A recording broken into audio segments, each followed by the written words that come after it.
साथियों, जय श्री महाकाल। स्वागत है आपका हमारे इस YouTube चैनल हिंदू ज्ञान गंगा में। मित्रों, आज हम एक कहानी सुनाने वाले हैं। यह कहानी है 4 मूर्ख विद्वानों की।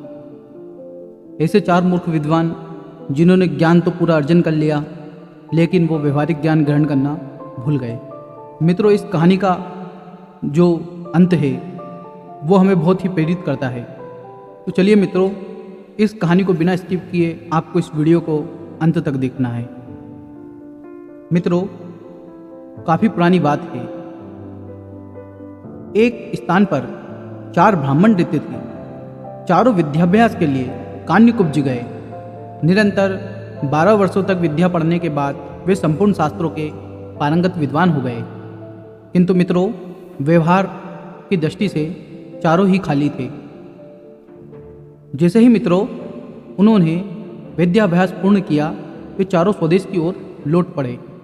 कुछ देर चलने के बाद जो मार्ग था वह 2 ओर मुड़ता था। अब उनमें से किसी को भी नहीं पता था कि हमें किस ओर जाना है, इसलिए मित्रों वह वहीं बैठ गए। इसी समय वहाँ से कुछ ही देर बाद एक मृतवेश बालक की अर्थी निकली। अर्थी के साथ बहुत से महाजन भी थे। महाजन नाम से उनमें से एक ब्राह्मण को कुछ याद आ गया।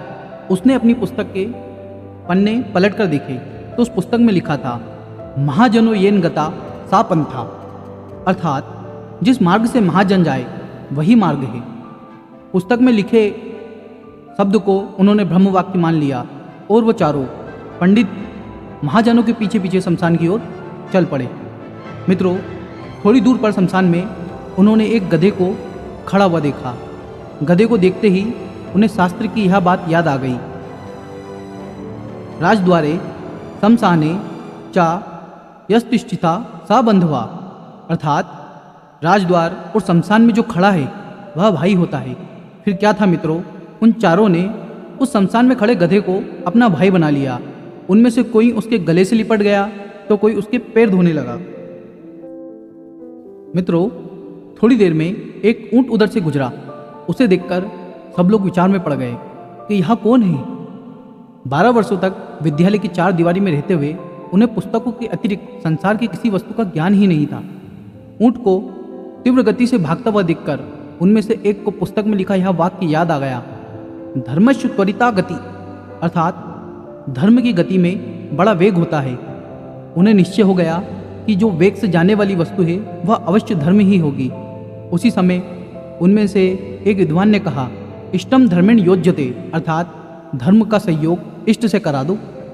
उनकी समझ में इष्ट वह गधा था और ऊंट धर्म था। अब उन लोगों ने दोनों का सहयोग कराना ही शास्त्रों के अनुसार उचित समझा। बस फिर क्या था, 2 लोग खींच काच कर ऊंट को लेकर आए, 2 गधे को लेकर आए और उन्होंने ऊंट के गले में गधे को बांध दिया।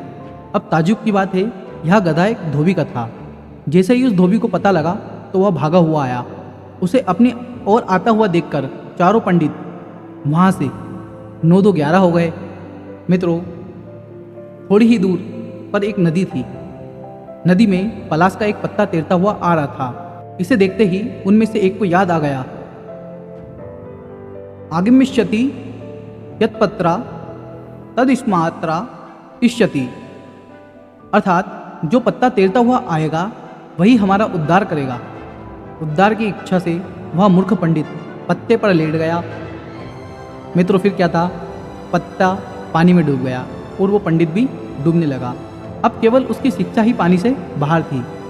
इस तरह बहते बहते जब वह दूसरे मूर्ख पंडित के पास पहुंचा तो उसे एक और शास्त्र का वाक्य याद आ गया, सर्वनाशे समुत्पन्ने अर्धम त्यज्यति पंडिता, अर्थात मित्रों संपूर्ण का नाश होते देखकर आधे को बचा लेना ही और आधे को त्याग कर देना ही उचित होता है। यह आते ही जैसे ही उसको यह याद आया, उसने बहुत देर न करते हुए बहते हुए पूरे आदमी को पकड़ लिया और आधा भाग बचाने के लिए उसकी सीखा पकड़कर गर्दन काट दी। उसके हाथ में केवल सिर का हिस्सा आ गया और उसकी देह पानी में बह गई। मित्रों, अब उन 4 मूर्ख विद्वानों में से 3 ही मूर्ख विद्वान बचे। अब वह अपने गांव पहुंचने वाले थे। शाम होते होते वह लोग अपने गांव पहुंच गए। उन तीनों को अलग अलग घरों में ठहराया गया। वहाँ उन्हें जब भोजन दिया गया तो एक ने सेम फली को देखकर यह कह दिया, अर्थात गांव में जो भाषा में बोलते हैं हम बल्लर, उसे देखकर कहा कि दीर्घ सूत्री विनश्यति, अर्थात दीर्घ तंतु वाली वस्तु नष्ट हो जाती है। मित्रों, दूसरे व्यक्ति को रोटी दी गई तो उसे भी याद आ गया, अति विस्तार विस्तीर्णा तद्वेन चिरायुषम, अर्थात बहुत फैली हुई वस्तु उम्र को घटाती है। तीसरे को छिद्र वाली बाटी दी गई तो उसे याद आ गया, छिद्र था बहुली भवंता, अर्थात छिद्र वाली वस्तु में बहुत अनर्थ होता है। परिणाम यह हुआ कि तीनों की जग घुसाई हुई और तीनों भूखे ही रहे। मित्रों, इस कहानी से हमें यह शिक्षा मिलती है कि व्यवहार बुद्धि के बिना पंडित भी मूर्ख ही रहते हैं। व्यवहार बुद्धि भी एक ही होती है। सैकड़ों बुद्धियाँ रखने वाला सदा डावाडोल रहता है।